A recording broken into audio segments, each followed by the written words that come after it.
বিসমিল্লাহির রহমানির রহিম। প্রিয় সুধী, আজকে আপনাদেরকে যতটুকু সম্ভব আবু বকর রাদিয়াল্লাহু আনহু ইসলামের প্রতি বিশ্বাস স্থাপনের সম্পর্কে আলোচনা করব। ইনশাআল্লাহ ভিডিওটি না টেনে সম্পূর্ণ দেখবেন। মহানবী সাল্লাল্লাহু আলাইহি ওয়াসাল্লাম এর মৃত্যুর পরে প্রথম খলিফা আবু বকর রাদিয়াল্লাহু আনহু এর আপোষহীন ভূমিকার জন্য তিনি ইসলামের ত্রাণকর্তা হিসাবে খ্যাত।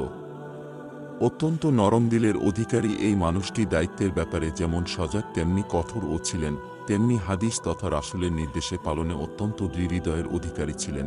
এক্ষেত্রে তিনি কোনো ব্যক্তি বিশেষ এমনকি রাসূলের নিত্যাতীয়দের ও তোয়াক্কা করতেন না। এ সম্পর্কে নিম্নোক্ত হাদিস আয়েশা রাদিয়াল্লাহু আনহা হতে বর্ণিত।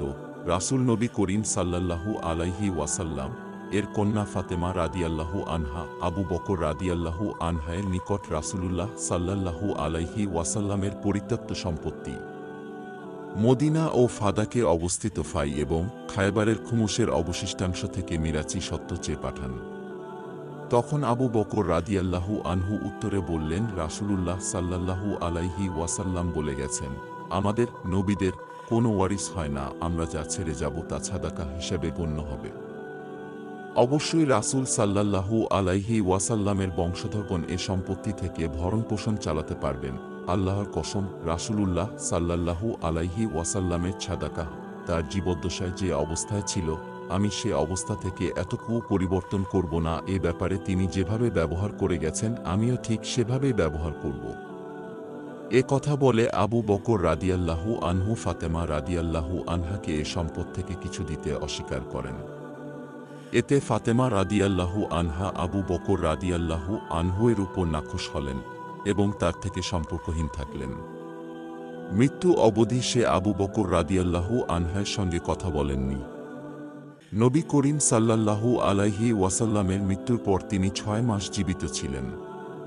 তিনি মৃত্যুবরণ করলে আলী রাদিয়াল্লাহু আনহু তার স্বামী রাতের বেলা তাকে দাফন করেন। আবু বকর রাদিয়াল্লাহু আনহুকে এ খবরও দিলেন না এবং তিনি তার জানাজার সালাত আদায় করেননি। ফাতেমা রাদিয়াল্লাহু আনহায়ের জীবিতাবস্থায় লোকজনের মনে আলী রাদিয়াল্লাহু আনহুয়ের মর্যাদা ছিল। ফাতেমা রাদিয়াল্লাহু আনহা মৃত্যুবরণ করলে আলী রাদিয়াল্লাহু আনহু লোকজনের চেহারায় অসন্তুষ্টির চিহ্ন দেখতে পেলেন, তাই তিনি আবু বকর রাদিয়াল্লাহু আনহু এর সঙ্গে সমঝোতা ও তার কাছে বায়াতের ইচ্ছা করলেন। এ 6 মাসে তার পক্ষে বায়াত গ্রহণের সুযোগ হয়নি, তাই তিনি আবু বকর রাদিয়াল্লাহু আনহুয়ের কাছে লোক পাঠিয়ে জানালেন যে, আপনি আমার কাছে আসুন। এটা জানতে পেরে ওমর রাদিয়াল্লাহু আনহু বললেন, আল্লাহর কসম, আমি একা একা তার কাছে যাব না। আবু বকর রাদিয়াল্লাহু আনহু বললেন, তারা আমার সঙ্গে খারাপ আচরণ করবে বলে তোমরা আশঙ্কা করছ। আল্লাহর কসম, আমি তাদের কাছেই যাব। অতঃপর আবু বকর রাদিয়াল্লাহু আনহু তাদের কাছে গেলেন। আলী রাদিয়াল্লাহু আনহু তাশাহুদ পাঠ করে বললেন, আমরা আপনার মর্যাদা এবং আল্লাহ আপনাকে যা কিছু দিয়েছেন সে সম্পর্কে ওয়াকিফ হাল। আর যে কল্যাণ অর্থাৎ খিলাফাত আল্লাহ আপনাকে দান করেছেন সে ব্যাপারে আমরা আপনার উপর হিংসা পোষণ করি না। তবে খিলাফাতের ব্যাপারে আপনি আমাদের উপর নিজস্ব মতামতের প্রাধান্য দিচ্ছেন, অথচ রাসূলুল্লাহ সাল্লাল্লাহু আলাইহি ওয়াসাল্লামের নিকট আত্মীয় হিসাবে খিলাফাতের কাজে আমাদেরও কিছু পরামর্শ দেওয়ার অধিকার আছে। এ কথায় আবু বকর রাদিয়াল্লাহু আনহুয়ের চোখ থেকে অশ্রু ঝরে পড়ল। এরপর তিনি যখন আলোচনা আরম্ভ করলেন তখন বললেন, সেই সবার কসম যার হাতে আমার প্রাণ। আমার কাছে আমার নিকট আত্মীয়দের চেয়ে রাসূলুল্লাহ সাল্লাল্লাহু আলাইহি ওয়াসাল্লাম এর আত্মীয়গণ অধিক প্রিয়। আর এ সম্পদগুলোতে আমার এবং আপনাদের মধ্যে যে মতবিরোধ হয়েছে সে ব্যাপারেও আমি কল্যাণকর পথ অনুসরণে হইনি, বরং এক্ষেত্রেও আমি কোনো কাজ পরিত্যাগ করিনি যা রাসূলুল্লাহ সাল্লাল্লাহু আলাইহি ওয়াসাল্লামকে করতে দেখেছি।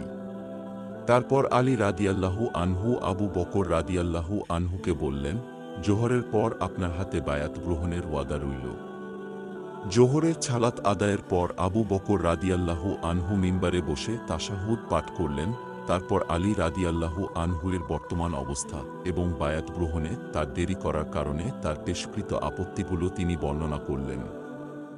এরপর আলী রাদিয়াল্লাহু আনহু দাঁড়িয়ে আল্লাহর কাছে ক্ষমা প্রার্থনা করে তাশাহুদ পাঠ করলেন।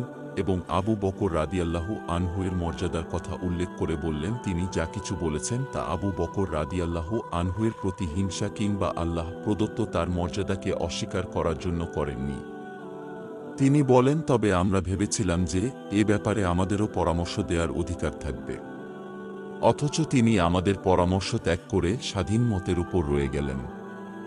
তাই আমরা মানসিকভাবে কষ্ট পেয়েছিলাম। মুসলিমগণ আনন্দিত হয়ে বললেন, আপনি ঠিকই করেছেন।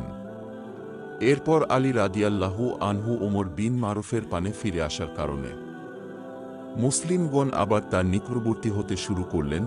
বুখারী হাদিস ৪২৪০ থেকে ৪২৪১। আল্লাহ ও রাসূলের নির্দেশ পালনে সাহাবায়ে একেরাম যেমন ছিলেন আপোষহীন ও দ্বিচিত্তের অধিকারী, আমাদেরকেও তেমনি হওয়া দরকার। আল্লাহ আমাদের সকলকে কুরআন ও হাদিস মানার ক্ষেত্রে আপোষহীন হওয়ার তৌফিক দান করুক, আমিন।